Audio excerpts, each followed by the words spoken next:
2024 and toy season has begun in my area. It's been 4 long months since we've had a convention, and CollectorCon Penrith started up. So got the early bird tickets right there.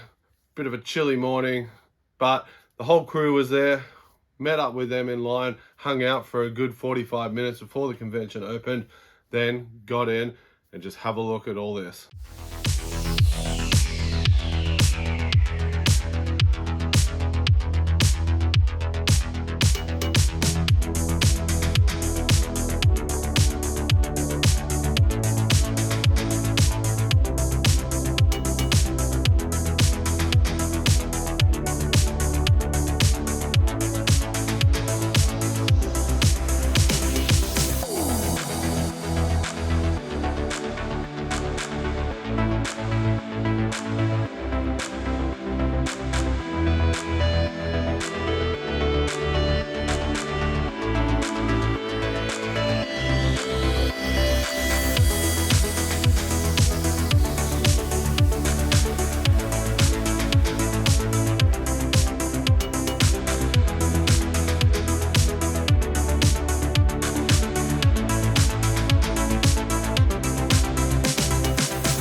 So 350 tables of toy goodness at CollectorCon Penrith.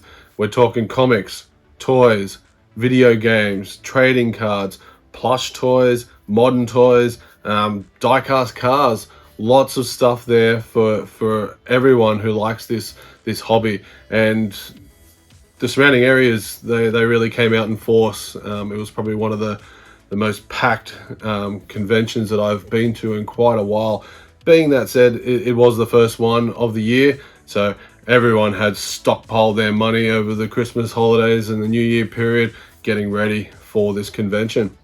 So yeah, let's have a look through and find out what are the goodies that we brought into the collection today.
So at 8:30 the doors opened and the toy crew rushed in with everyone else. Now we all scattered a little bit to go find what we wanted to find, and just to quickly get through as much of the tables as we could in that first hour before general admission came in. Now, to be honest, I only made it through one hall. From looking at things, finding things to buy, stopping and talking to vendors that I know, and new vendors that I was meeting, it didn't allow me enough time to get through both halls. So by the time I got to the second hall, general admission started coming through.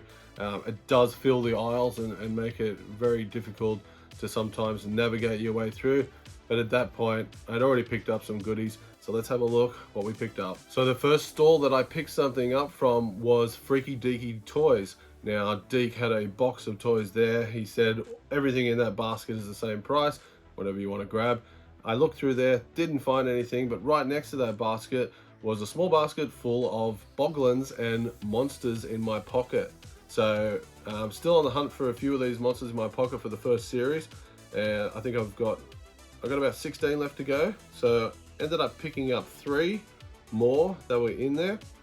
So we've got the orc, the goblin, and the hobgoblin.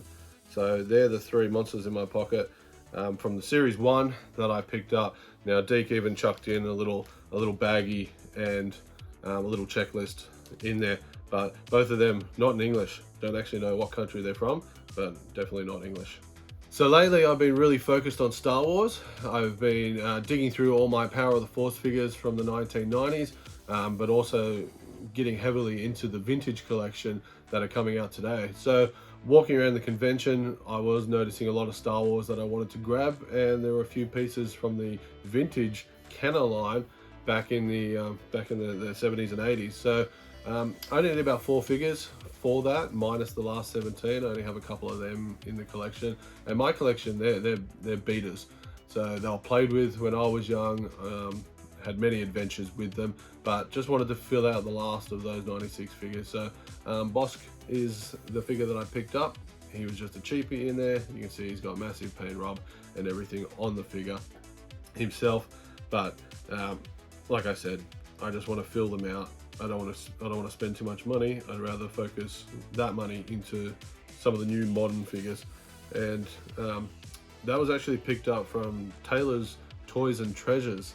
So no relation there, but an awesome guy who just helped me out. So he also had a Republic Senator.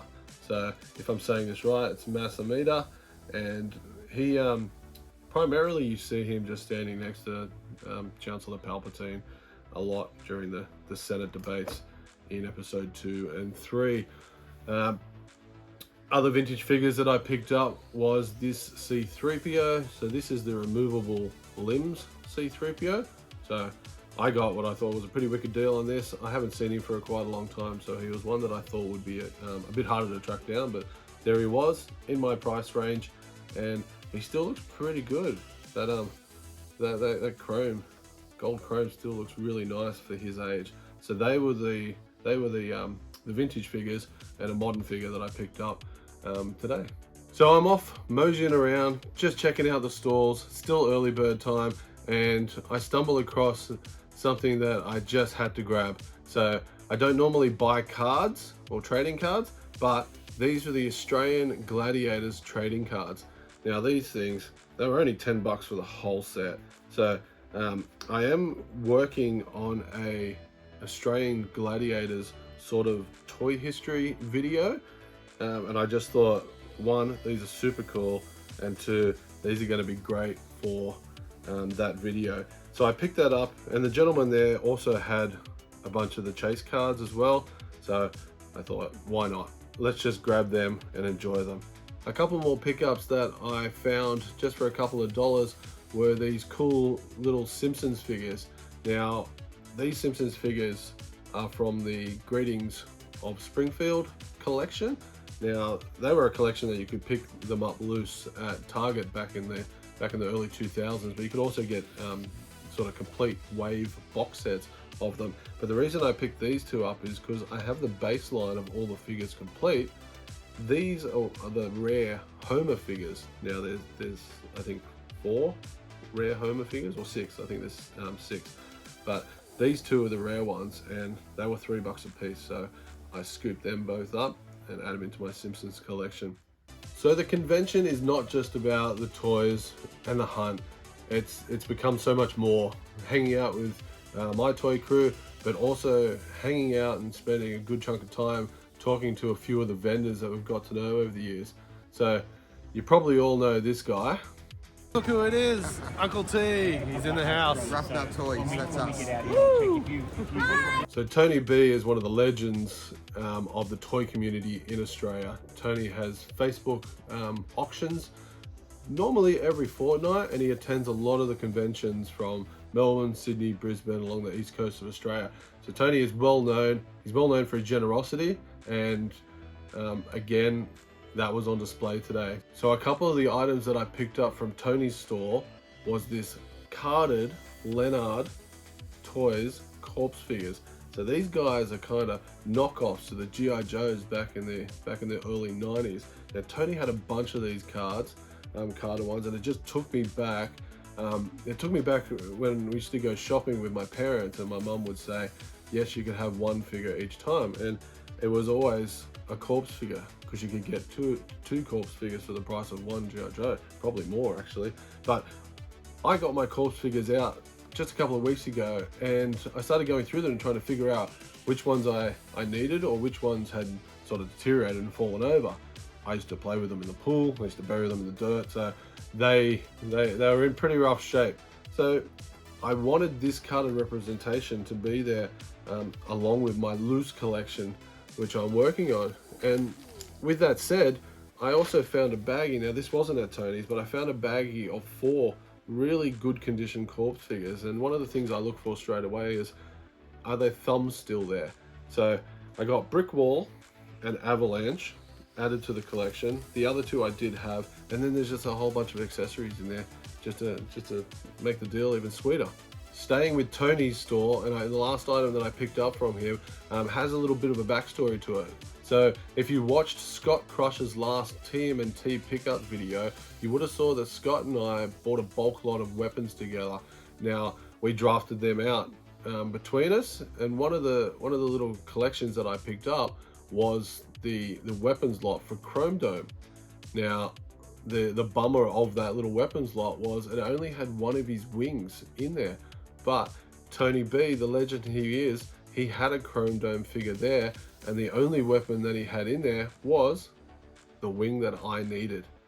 So I got to grab that wing. Tony just said, take it, have it, it's yours.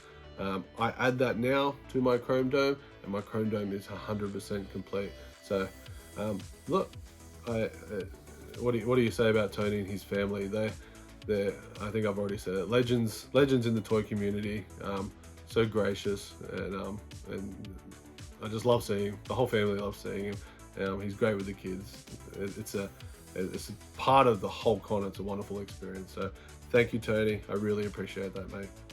So staying with vendors that are very gracious and supportive, we went over to Kai and Steve, who run Minikins Collectibles. Now, As soon as we got there, we said hello, caught up a little bit, and they gave us a little gift bag. So each of us got a little gift baggie. Mine had these 4 little Lego TMNT figures. So I've got to build these, but I also had this little Mikey pin. So really appreciate this, guys. You didn't have to do that at all, but it was so nice, and that's what I mean. It's more, it's not just about the toys. It's about the community. It's about hanging out and chatting with not just your friends and your toy crew, but also all these vendors that look forward to seeing us and just enjoying that whole day together. But yeah, I did pick up an item from the boys. So what I picked up was this carded Star Trek figure. Now, a little story, I did speak to the guys over the holiday season and just asked them, did you have any Star Trek? I'm still looking for a few on card, and they just brought them all in for me. So again, thank you for that. I sat down behind the stall and just went through card after card. There was only one that I needed, so this is Data from Star Trek The Next Generation, the Season 2 figure. So one more ticked off. Thank you, guys. I really do appreciate all this. Great love and support, guys. So thank you. So while I was at Minikins Collectibles, they had these beautiful steel sealed Star Wars Micro Machine heads. Now I've been picking a few of these up lately, and I was really eyeing off the Stormtrooper one, but there was the X-Wing pilot one there as well that I liked. It was getting to that point of the day where I didn't want to put down some big money on items just yet without making sure that I checked over every haul. So Kai was great enough just to put them aside for me, and like if I got them at the end of the day, great. Unfortunately, I had to go back and say not this time round. Thank you for putting them aside anyway, Kai. But one of the reasons as well that I didn't pick them up is I found a little baggie of the Star Wars mini heads. So these are the little micro machine mini heads, sculpted heads. They only come with 1 figure in each, and it was just a baggy lot. So I ended up getting 10 different heads, and 6 of them were complete. There was a whole bunch of other parts in there for the Micro Machine playsets as well. So I couldn't pass these up for the price that little baggie was asking for, and that in the end did determine that I didn't have the funds to pick up those playsets. But hopefully if they're there at the next con, I'll be definitely having a look at them again. So I just want to show you a few items that Sarah picked up on the day. Now Sarah is a massive Indiana Jones fan, and she picked up 2 more figures to add to her little collection of Indiana Jones figures, which is the Grail Knight from The Last Crusade and the Ugar Warrior from Kingdom of the Crystal Skulls. So 2 more figures found, and she's about halfway there now, so she's doing a good job just picking these up every now and then. So one of the really cool items that Sarah picked up for the collection was the 1989 Beetlejuice Creepy Cruiser. Now this thing, just from looking at it now, is only missing its 2 sort of wings. So everything else seems to be there. This thing's old, so it's in rough shape. Its stickers and that are all gone or all ripped off. But Sarah found this. She rang me and she said, I want to start a new collection. What do you think of the price of this? What do you think about collecting this? And I said, for sure, do it. The new Beetlejuice movie is coming out. So Sarah loves Beetlejuice and all that. But it wasn't just the car that she added to the collection. She actually picked up one of the figures. So this is Shipwreck Beetlejuice. And he has a cool little squeeze leg feature.